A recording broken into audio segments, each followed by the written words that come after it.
একটা গাছ যখন লাগানো হয় তখন সেই গাছটা কিন্তু আপনা আপনি বড় হয় না, আর আপনি এমনিতেই কিন্তু গাছে ফল হয় না। সেই গাছটাকে সঠিক পরিচর্যা আর যত্নের মাধ্যমেই তার থেকে মূল্যবান কিছু পাওয়া যায়। আসসালামু আলাইকুম। কাছে দূরে, দেশ কিংবা দেশের বাইরে থেকে যে যেখান থেকে আমার আজকের ভিডিওটি দেখছেন, আশা করছি আল্লাহ তাআলার অশেষ রহমতে আপনারা সকলেই ভালো আছেন। আলহামদুলিল্লাহ, আমিও ভালো আছি। নতুন একটি ভিডিও দেখার জন্য আপনাদের সবাইকে আমন্ত্রণ জানাচ্ছি। আশা করছি আমার আজকের ভিডিওটি আপনাদের কাছে ভালো লাগবে। যদি ভালো লেগে থাকে তাহলে প্লিজ আমার ভিডিওটিতে একটি লাইক দিয়ে পুরো ভিডিও কন্টিনিউ করবেন।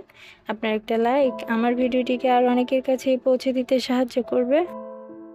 শুরুতেই বলে রাখছি, আমার আজকের ব্লগটি কিছুদিন আগের আর এখনকার দুটি মিলিয়ে জোড়া লাগিয়ে ব্লগটি বানিয়েছি।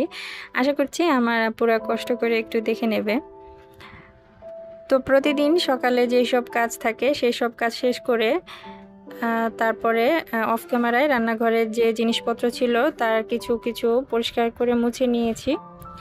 আর তারপরে এই যে নাস্তাটা রেডি করছি, এটা ছিল আমার ছোট মেয়ে যেদিন অসুস্থ ছিল, ওকে যেদিন ডাক্তারের কাছে নিয়ে গিয়েছিলাম সেদিনের ভিডিও।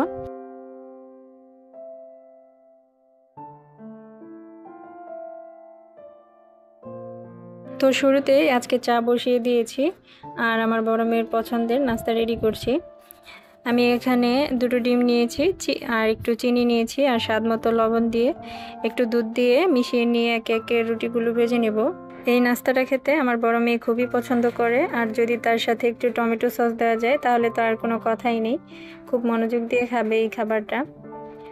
তো আমার আজকের ভিডিওটির এই পর্যন্ত যারা দেখেছেন কিন্তু একটি লাইক দিতে ভুলে গেছেন, তাহলে প্লিজ আমার ভিডিওটিতে একটি লাইক দিয়ে দিবেন। আর আপনি যদি আমার চ্যানেলে নতুন হয়ে থাকেন বা আপনার কাছে আমার ভিডিওর কোথাও কোনো অংশ ভালো লেগে থাকে, আপনি চাইলে আমার চ্যানেলটাকে সাবস্ক্রাইব করে রাখতে পারেন।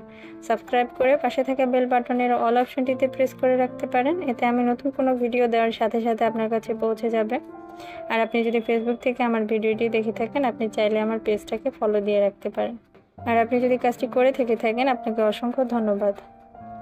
এই তো সকালের নাস্তা রেডি করা শেষ, এবারে আমরা 3 মা মেয়ে মিলে খেয়ে নেব। আর এই তো আমার বড় মেয়েকে টমেটো সস দিয়েছি আর ও দেখুন আপনাদেরকে দেখিয়ে দিচ্ছে ক্যামেরার সামনে। আর আমার ছোট মেয়েটা চামচ দিয়ে চা খাচ্ছে।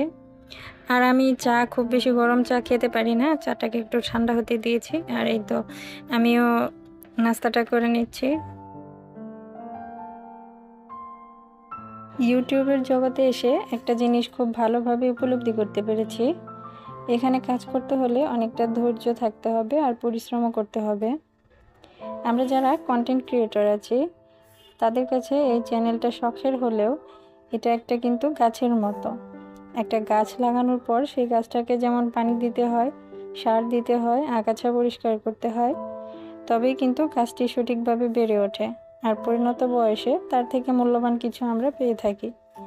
ঠিক তেমনি এই চ্যানেলটার পেছনেও যারা ধৈর্য ধরে সঠিক পরিশ্রম করেছে, একটা সুন্দর কন্টেন্ট তৈরি করে সবাইকে উপহার দিতে পেরেছে, তারাই কিন্তু সফল হয়েছে।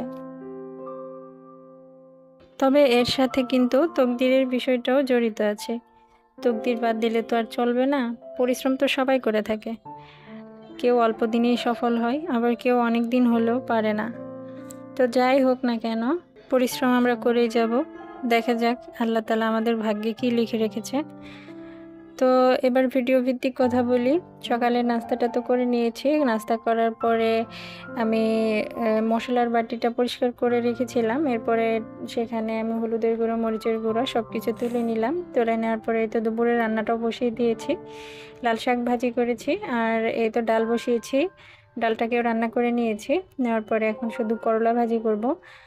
তো ওই দিনের দুপুরে আর খুব বেশি কিছু রান্না করিনি, মনটাও ভালো ছিল না, মেয়ের দিকে খুব বেশি টেনশনে ছিলাম। তো ভাবছিলাম কখন আমার রান্নাটা শেষ হবে। তো ওই দিন আর কোনো রান্না বা কোনো কাজে মনই বসে নাই। আর যা যা রান্না করেছি সেসবই তো দেখতেই পেলেন, এসব আর ডিটেলসে বলার মতো কিছুই নেই। তো আমি এখানে করলা ভাজিটা বসিয়ে দিয়েছি। করলা ভাজিতে আমি অল্প একটু ধনিয়া গুঁড়া দিয়েছি আর এই তো স্বাদ মতো লবণ দিয়ে দিলাম। দিয়ে এখন কিছুক্ষণ করলাটাকে ভাজি করে নেব।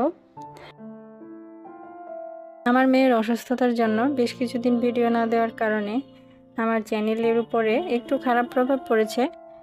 তবে ইনশাল্লাহ এখন থেকে রেগুলার ভিডিও দেওয়ার চেষ্টা করব। রেগুলার বলতে আমি তো 2 দিন পর পরে ভিডিও দিই, তো 2 দিন পর পরে ভিডিও দেওয়ার চেষ্টা করব। আশা রাখি আমার প্রিয় আপুরা আমার সাথে থাকবেন, আর অবশ্যই একটি করে লাইক দিয়ে আমাকে সামনে এগিয়ে যেতে সাহায্য করবেন। আমার অনেক আপু ভাইয়ারা শুধু ভিডিও দেখেন কিন্তু লাইক দিতে ভুলে যান। আমি কিন্তু যাদের ভিডিও দেখি তাদের কিন্তু লাইকটা দিতে একদমই ভুল করি না, কেন জানি আমার ভুল হয় না। আমি সবার আগে লাইকটাই দিয়ে দিই, তারপরে পুরো ভিডিও দেখার চেষ্টা করি ইনশাল্লাহ। কিন্তু আমার আপুরা কেন জানি কিভাবে ভুলে যায় আমি ঠিক বুঝতে পারি। তো যাই হোক, অনেক কথাই বললাম। আমার কথার মাঝে যদি কোনো ভুল হয়ে থাকে বা আমার কোনো আপু ভাইয়ারা যদি কষ্ট পেয়ে থাকেন, তাহলে প্লিজ আমাকে ক্ষমা সুন্দর দৃষ্টিতে দেখবেন। এই তো বৃষ্টি হচ্ছিল, এটা হলো গত বৃহস্পতিবারের ভিডিও। তো এর মাঝে কিন্তু আর কোনো আমি ভিডিও করতে পারিনি।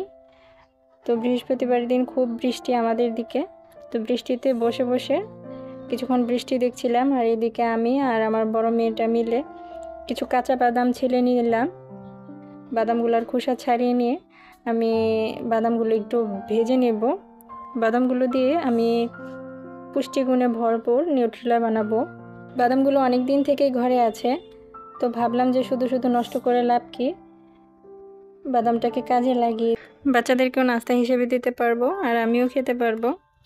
তো বাদামটা ভেজে নেওয়ার পরে আমি হাত দিয়ে একটু কচলে কচলে বাদামের উপরের যে খোসাটা সেটা আমি পরিষ্কার করে নিয়েছি।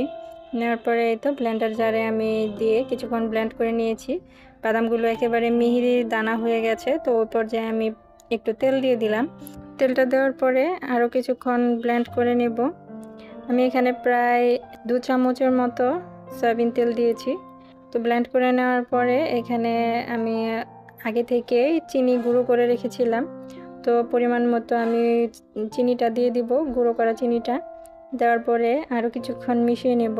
চিনির সাথে কিন্তু আমি স্বাদ অনুযায়ী একটু লবণও দিয়েছি, লবণটা স্কিপ হয়ে গেছে। তো দেওয়ার পরে কিছুক্ষণ মিশিয়ে নিয়ে এই পর্যায়ে আমি দিয়ে দিব 2 চামচের মতো কোকো পাউডার। কোকো পাউডার দেওয়ার পরে আমি দিয়ে দিলাম একটু ভ্যানিলা এসেন্স, এটা সুন্দর ফ্লেভারের জন্যে। আর চিনিটা দেওয়ার পরে আমার বাদামের পেস্টটা খুব বেশি ঘন হয়ে গেছে, তো পেস্টটাকে একটু স্মুথ করার জন্য আরও অল্প পরিমাণে আমি সয়াবিন তেল দিয়ে দিলাম। এই তো দেওয়ার পরে কিছুক্ষণ ব্লেন্ড করে নিলাম, আর হয়ে গেল আমার পুষ্টিগুণে ভরপুর নিউট্রেলা। এটা কিন্তু খেতে খুবই ভালো লাগে। এভাবে খুব সহজে কিন্তু বাড়িতেই বানানো যায়, এতে করে আর বাজার থেকে কিনে খেতে হবে না। আর এই নিউট্রেলাটা প্রায় নর্মাল ফ্রিজে 1 মাসের মতো রেখে খাওয়া যেতে পারে। খুব সহজে পুষ্টিগুণে ভরপুর একটা নাস্তা যদি বাড়িতে এভাবে বানিয়ে খাওয়া যায় তাহলে আর কি লাগে বলেন। আর যে কোনো খাবার বাড়িতে কিন্তু বানিয়ে খাওয়ার মজাটাই আলাদা। তো মা আর মেয়ে মিলে এবারে নিউট্রেলাটা আমরা পাউরুটি দিয়ে খেয়ে নিলাম। আর খেতে খেতে আপনাদের সবার সুস্বাস্থ্য কামনা করে আজকের মতো এখানেই বিদায় নিব। সবাই ভালো থাকবেন, সুস্থ থাকবেন আর আমাদের জন্য দোয়া করবেন। আল্লাহ হাফেজ। আসসালামু আলাইকুম।